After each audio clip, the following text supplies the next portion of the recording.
Vote চোরদের বিরুদ্ধে কঠোর প্রতিরোধ গড়ে তোলা হবে, হাসনাত আব্দুল্লাহ। গণভোটে হ্যাঁ বিজয়ী করতে অ্যাম্বাসেডর নিয়োগ দেবে এনসিপি। নির্বাচনে জাতীয় পার্টি যে পিএনডিএফ প্রার্থীদের প্রার্থিতা কেন বাতিল নয়? অবৈধ অস্ত্র উদ্ধার ও সন্ত্রাসী গ্রেপ্তারের নির্দেশনা। ইসির শুনানিতে দ্বিতীয় দিনের প্রথমার্ধে ২৭ জনের আপিল মঞ্জুর। জাতীয় নাগরিক পার্টির দক্ষিণাঞ্চলের মুখ্য সংগঠক ও ১২ দলীয় জোট মনোনীত কুমিল্লা-৪ দেবিদ্বার আসনের সংসদ সদস্য প্রার্থী হাসনাত আব্দুল্লাহ বলেছেন, কেন্দ্র দখল ও ভোট চুরির কোনো চেষ্টা জনগণ সফল হতে দেবে না। ভোট চোর ও চাঁদাবাজদের বিরুদ্ধে কঠোর প্রতিরোধ গড়ে তোলা হবে। শনিবার দেবিদ্বারে ভারতীয় আগ্রাসন বিরোধী পদযাত্রা ও পথসভায় তিনি অভিযোগ করেন, ভোটারদের ভয়ভীতি দেখিয়ে ভোট চুরির পাঁয়তারা চলছে। দুর্নীতিবাজরা আবার ক্ষমতায় ফিরতে চাইছে, জনগণ এখন সচেতন। সুষ্ঠু নির্বাচনের অঙ্গীকার করে তিনি বলেন, ভিন্নমত থাকলেও প্রত্যেক ভোটার যেন নিরাপদে ভোট দিতে পারে তা নিশ্চিত করা হবে। পদযাত্রা থেকে তিনি নতুন বন্দোবস্ত ও জুলাই সনদের পক্ষে ভোট দেওয়ার আহ্বান জানান। আসন্ন ত্রয়োদশ জাতীয় সংসদ নির্বাচন ও গণভোট সামনে রেখে দেশব্যাপী সংগঠিত প্রচারণায় নামছে জাতীয় নাগরিক পার্টি এনসিপি। গণভোটে হ্যাঁ ভোট নিশ্চিত করতে সারা দেশে অ্যাম্বাসেডর নিয়োগের সিদ্ধান্ত নিয়েছে দলটি। এই কার্যক্রমের নেতৃত্ব দেবেন এনসিপির মুখপাত্র আসিফ মাহমুদ সজীব ভুঁইয়া। যেসব আসনে এনসিপির নিজস্ব প্রার্থী রয়েছেন সেখানে প্রার্থীর নেতৃত্বেই গণভোটের প্রচারণা চলবে। আর যেখানে দলীয় প্রার্থী নেই সেখানে হ্যাঁ ভোটের পক্ষে কাজ করতে ২৭০ জন অ্যাম্বাসেডর নিয়োগ দেওয়া হবে। এদিকে নির্বাচন ও গণভোটের প্রস্তুতি জোরদারে এনসিপির কেন্দ্রীয় নির্বাচন পরিচালনা কমিটি পুনর্গঠন করা হয়েছে।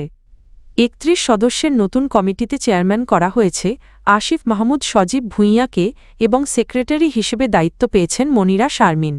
আসন্ন জাতীয় সংসদ নির্বাচনে জাতীয় পার্টি জিএম কাদের এবং জাতীয় পার্টির একাংশ ও জেপি নেতৃত্বাধীন জাতীয় গণতান্ত্রিক ফ্রন্টের এনডিএফ প্রার্থীদের প্রার্থিতা কেন অবৈধ ঘোষণা করা হবে না তা জানতে চেয়ে রুল জারি করেছেন হাইকোর্ট।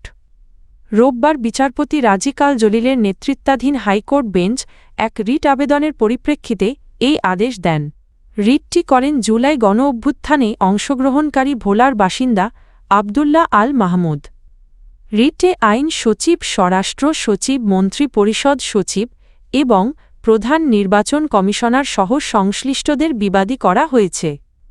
উল্লেখ্য, ত্রয়োদশ জাতীয় সংসদ নির্বাচনে জাতীয় পার্টি জিএম কাদের ২৪৩ আসনে এবং এনডিএফ ১১৯ আসনে প্রার্থী ঘোষণা করেছে। ত্রয়োদশ জাতীয় সংসদ নির্বাচন সামনে রেখে অবৈধ অস্ত্র উদ্ধার ও সন্ত্রাসী গ্রেপ্তারে দৃশ্যমান অগ্রগতি আনতে আইনশৃঙ্খলা বাহিনীকে কঠোর নির্দেশ দিয়েছে নির্বাচন কমিশন ইসি। আগের নির্দেশনার বাস্তবায়নে প্রত্যাশিত অগ্রগতি না থাকায় উদ্বেগ প্রকাশ করে দ্রুত ও সমন্বিত পদক্ষেপ নেওয়ার তাগিদ দেওয়া হয়েছে।